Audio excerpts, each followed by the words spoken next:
तो endocrine glands को हम फर्दर प्रोसीड करते हैं। तो थर्ड टाइप ऑफ ग्लैंड है हमारे पास पैराथायरॉयड ग्लैंड। पैराथायरॉयड ग्लैंड जो है वो थायरॉयड ग्लैंड के पोस्टीरियर साइड पे मौजूद होता है और ये 4 ग्लैंड्स का एक ग्रुप होता है जो कि हार्मोन रिलीज करते हैं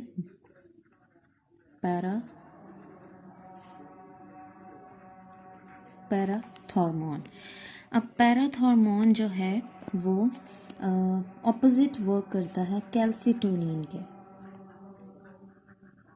जिसमें हमने देखा था कि वो क्या कर रहा है कि उसने ब्लड कैल्शियम को डिपॉजिट करना है बोन्स पे।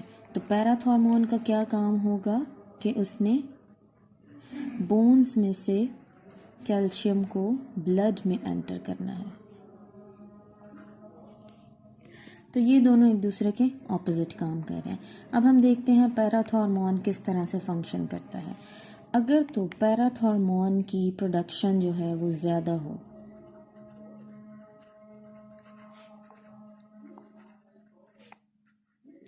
तो उस सूरत में क्या होगा कि बोन्स में से जो कैल्शियम है वो ब्लड के अंदर उसको ट्रांसफ़र कर दिया जाएगा या उसको एब्जॉर्ब कर दिया जाएगा ब्लड के अंदर। उस सूरत में क्या होगा, हमारी बोन्स जो हैं वो ब्रिटल हो जाएंगी। अगर बहुत ज़्यादा इंक्रीज प्रोडक्शन हो रही है पैराथॉर्मोन की, तो उस सूरत में क्या होगा कि कैल्शियम जो है वो बोन्स में से वो ब्लड के अंदर एब्जॉर्ब होता जाएगा और उस सूरत में हमारी बोन्स जो हैं, अगर हम डाइट में भी प्रॉपर कैल्शियम नहीं ले रहे तो उसकी वजह से क्या होगा, बोन्स हमारी ब्रिटल होना शुरू हो जाएंगी। ठीक है, तो ये सूरत भी नहीं ठीक है, इसलिए इसकी नॉर्मल प्रोडक्शन का होना लाजमी है ताकि एक बैलेंस क्रिएट रहे, जो कि बोन्स के ऊपर कैल्शियम डिपॉजिट हो रहा है और जितना भी ब्लड के अंदर मौजूद है उसकी एक नॉर्मल कंडीशन जो है वो मौजूद हो। ठीक है, तो इसकी नॉर्मल प्रोडक्शन ज़रूरी है। लेकिन अगर ये बहुत ज़्यादा अमाउंट में प्रोड्यूस हो रहा है तो उस सूरत में क्या होगा, हमारी बोन्स जो हैं वो भुरभुरी होना शुरू हो जाएंगी, पोरस हो जाएंगी या फिर ब्रिटल हो जाएंगी। लेकिन अगर डेफिशिएंसी हो जाए प्रोडक्शन में, मतलब जो पैराथॉर्मोन है वो बहुत कम रिलीज हो रहा है, तो उस सूरत में क्या होगा, ब्लड में कैल्शियम का लेवल जो है वो लो हो जाएगा। अगर ब्लड में कैल्शियम का लेवल लो हो जाएगा तो उस सूरत में एक डिजीज़ है जिसको हम बोलते हैं टेटनी।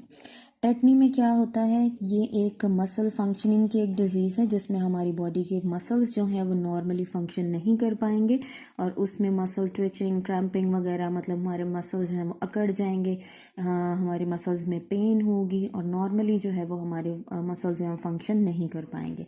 तो ये सूरत में होगा जब ब्लड में लो कैल्शियम लेवल होगा, तो उस सूरत में जो है, जब पैराथॉर्मोन प्रॉपरली प्रोड्यूस नहीं हो रहा, ब्लड में कैल्शियम लेवल जो है वो डिक्रीज हो गया है, तो हमें जो है वो टेटनी का सामना करना पड़ेगा, जिसमें मसल्स में पेन हो सकती है, मसल्स अकड़ जाते हैं, ट्विचिंग वगैरह हो सकती है। तो ये था हमारे पास थायराइड ग्लैंड में, जिसमें हमने पढ़ा कि पैराथॉर्मोन किस तरह से फंक्शन करता है और इसका फंक्शन ऑपोजिट होता है कैल्सिटोनिन के। नेक्स्ट ग्लैंड जो है वो है हमारे पास एड्रीनल ग्लैंड। अब एड्रीनल ग्लैंड की जब हम बात करते हैं तो ये किडनी के अपर साइड पे मौजूद है। हमारी बॉडी में 2 किडनीज हैं और उनकी अपर साइड पे, जैसे अगर ये हम किडनी का स्ट्रक्चर बनाएं तो उसके अपर पोर्शन में जो है वो हमारे पास एड्रीनल ग्लैंड्स मौजूद हैं। अब एड्रीनल ग्लैंड्स जो हैं उसके भी जो आप समझ लें कि 2 पार्ट्स हैं, जैसे कॉर्टेक्स एंड मेड्यूला। जैसे किडनी के पार्ट्स होते हैं, इसी तरह से उसके ग्लैंड में, एड्रीनल ग्लैंड जो है उसके भी फर्दर आगे 2 पार्ट्स हैं जिसको हम बोलते हैं adrenal cortex and adrenal medulla. तो सबसे पहले हम बात करते हैं एड्रीनल मेड्यूला। इसमें जो हार्मोन प्रोड्यूस होता है वो है एपिनेफ्रिन, जिसको हम एड्रीनालिन भी बोलते हैं, और इसको हम एक और नाम भी देते हैं इमरजेंसी हार्मोन।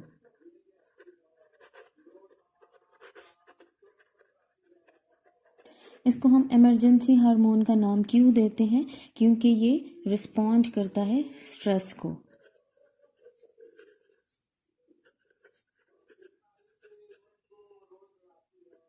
स्ट्रेस में क्या आ सकता है? एंगर आ सकता है, फियर आ सकता है, एंजाइटी आ सकता है। इन तमाम सिचुएशन में क्या होता है कि हमारे हार्ट बीट इंक्रीज़ कर जाते हैं, ब्रीदिंग रेट जो है वो इंक्रीज़ कर जाता है। तो एक इमरजेंसी कंडीशन होती है हमारी बॉडी के लिए, ठीक है। तो उस इमरजेंसी सिचुएशन में एपिनेफ्रिन और एड्रेनालिन जो है ये प्रोड्यूस होते हैं, जिसकी मदद से क्या होता है कि हमारी बॉडी को नॉर्मल रेट पे लेके आ जाता है, ताकि उसकी हार्ट रेट है, जो उसकी ब्रीदिंग रेट है, उसको नॉर्मलाइज किया जाए। इसलिए हम इसको इमरजेंसी हार्मोन का नाम भी देते हैं। और एड्रीनल मेड्यूला जो है वो ये हार्मोन प्रोड्यूस करता है, जिसको हमने एपिनेफ्रिन और एड्रेनालिन का नाम दिया है। जो हमारे पास एड्रीनल कॉर्टेक्स है वो जो हार्मोन प्रोड्यूस करता है, इसको हम बोलते हैं कॉर्टिकोस्टेरॉइड।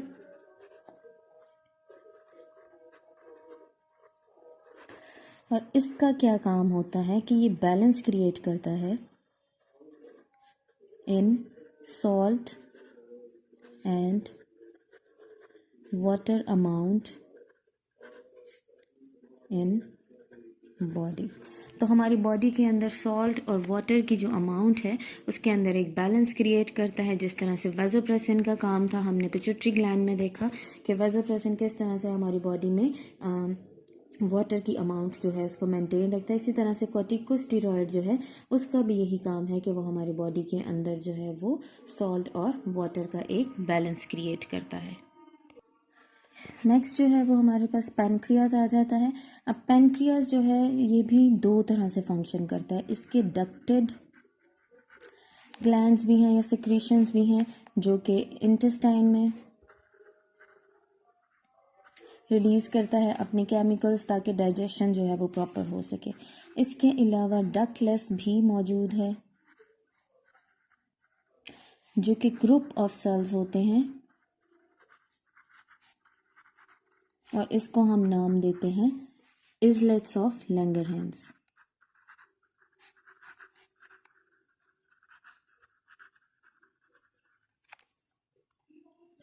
अब ये इजलेट्स ऑफ लैंगरहैंस जो हैं ये डक्टलेस ग्लैंड्स हैं, मतलब इसका कोई प्रॉपर चैनल नहीं है। ये ब्लड स्ट्रीम में ही अपनी सिक्रीशंस जो हैं वो रिलीज़ करता है। इजलेट्स ऑफ लैंगरहैंस जो हैं वो दो हार्मोन्स, ये ग्रुप ऑफ सेल्स है जो कि दो हार्मोन्स रिलीज़ करता है, जिसमें पहला हार्मोन है ग्लूकागोन और दूसरा है इंसुलिन। तो इन हार्मोन्स का क्या काम होता है कि इसने ब्लड के अंदर ग्लूकोज लेवल को इंक्रीज करना है। और इंसुलिन का क्या काम है? उसने ग्लूकोज लेवल को डिक्रीज करना है। अगर तो हमारी बॉडी में पैनक्रियाज जो है वो नॉर्मली फंक्शन कर रहा है, तो उस टाइम पे क्या होगा कि जब हमारी ब्लड के अंदर ग्लूकोज लेवल डिक्रीज होगा तो ग्लूकागोन प्रोड्यूस होगा, और वो लिवर को जो है वो इन्फ्लुएंस करेगा, उसको मैसेज ट्रांसफ़र करेगा ताकि वो ब्लड के अंदर ग्लूकोज जो है वो उसको प्रोड्यूस करे। लेकिन जैसे ही ग्लूकोज एक अमाउंट से ज़्यादा इंक्रीज़ हो जाएगा तो फिर इंसुलिन प्रोड्यूस करेगा इजलेट्स ऑफ लैंगरहैंस, और उस टाइम पे क्या होगा कि इंसुलिन जो है वो दोबारा से ग्लूकोज लेवल जो है वो ब्लड में डिक्रीज़ कर देगा। अगर ये फंक्शन प्रॉपरली नहीं हो रहा, अगर पैनक्रियाज प्रॉपरली जो है वो अपने हार्मोन्स को रिलीज़ नहीं कर रहा, तो उस कंडीशन में जो डिज़ीज़ हमें जिस डिज़ीज़ का सामना करना पड़ता है वो है डायबिटीज़ मेलिटस। इसमें क्या होता है कि ब्लड के अंदर ग्लूकोज लेवल इंक्रीज तो करता है, लेकिन उसको डिक्रीज करने के लिए इंसुलिन जो है वो नॉर्मली प्रोड्यूस नहीं होता।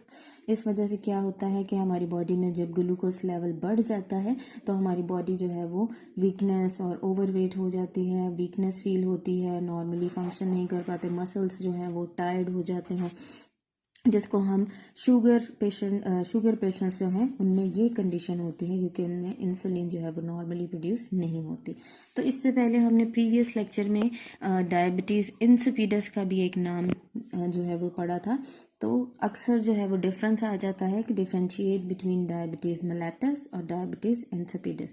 तो जब आप डायबिटीज़ मेलिटस को उसके डिस्क्रिप्शन लिखेंगे तो उसमें आपने इन हार्मोन्स के बारे में बताना, और जब आप डायबिटीज़ इंसिपिडस की बात करेंगे तो उसमें आपने वेज़ोप्रेसिन जो है वो उसकी डिस्क्रिप्शन देनी है। तो इसको आप डिफरेंस के सेंस में भी याद रखिएगा। नेक्स्ट जो हार्मोन है वो है हमारे पास गुनेड्स। अब गुनेड्स क्या है, हमारे पास मेल और फीमेल सेक्स ऑर्गन्स है, जिसमें मेल्स में टेस्टिस और फीमेल्स में ओवरीज। अब इनका मेन फंक्शन क्या है कि उन्होंने रिप्रोडक्टिव सेल्स जो हैं वो प्रोड्यूस करने हैं, जिनको हम गैमेट्स का नाम भी देते हैं, एग सेल्स और स्पर्म सेल्स।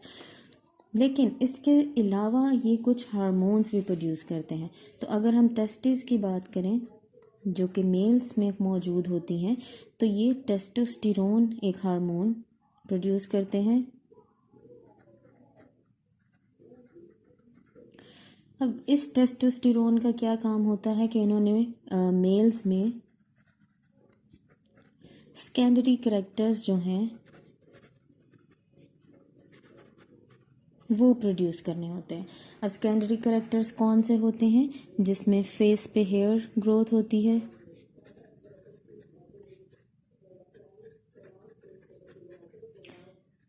इसके अलावा कोर्सनेस ऑफ वॉइस, मतलब आवाज़ का भारी होना। जैसे जैसे मेल्स ग्रो करते हैं उनकी आवाज़ में थोड़ा भारीपन आ जाता है, उनके फेस के ऊपर हेयर ग्रोथ होती है, उनके मसल्स स्ट्रांग होते हैं। तो ये सारे सेकेंडरी कैरेक्टर्स हैं जो कि टेस्टोस्टेरोन की वजह से प्रोड्यूस होते हैं, जैसे ही जो है वो ग्रोथ और डेवलपमेंट होती है। इसी तरह से अगर हम ओवरीज की बात करें तो ये फीमेल्स में मौजूद होती हैं, जो कि डिफरेंट हार्मोन्स जिसको हम एस्ट्रोजन भी बोलते हैं। इसके अलावा एक और हार्मोन है प्रोजेस्टेरॉन। तो ये फीमेल्स में प्रोड्यूस होते हैं, जो कि फीमेल्स में सेकेंडरी कैरेक्टर्स जो हैं उनको प्रोड्यूस करते हैं। अब सेकेंडरी कैरेक्टर्स कौन से हैं, बॉडी डेवलपमेंट है, मंथली साइकिल है। तो इस तरह से जो भी सेकेंडरी कैरेक्टर्स हैं फीमेल्स में, उनको प्रोड्यूस करने के लिए ओवरीज डिफरेंट हार्मोन्स रिलीज़ करती हैं, जिसमें एस्ट्रोजन और प्रोजेस्टेरॉन शामिल हैं, और इस तरह से हमारी बॉडी जो है वो नॉर्मली फंक्शन करती है। लास्ट हेडिंग है हमारी फीडबैक मैकेनिज़्म, जिसमें हम देखते हैं कि आउटपुट जो है प्रोसेस की, वो उस प्रोसेस को इनहिबिट करती है। इसका मतलब है कि हमने नॉर्मल वैल्यू पे लेके आना है किसी भी फंक्शन को। अब इसमें हम देख लेते हैं इंसुलिन एंड ग्लूकागोन। ये दो हार्मोन्स जो हैं वो किस तरह से नेगेटिव फीडबैक करते हैं एक दूसरे का। इसमें हमने आउटपुट देखनी है इस प्रोसेस की। अगर ब्लड लेवल में जो है वो ग्लूकोज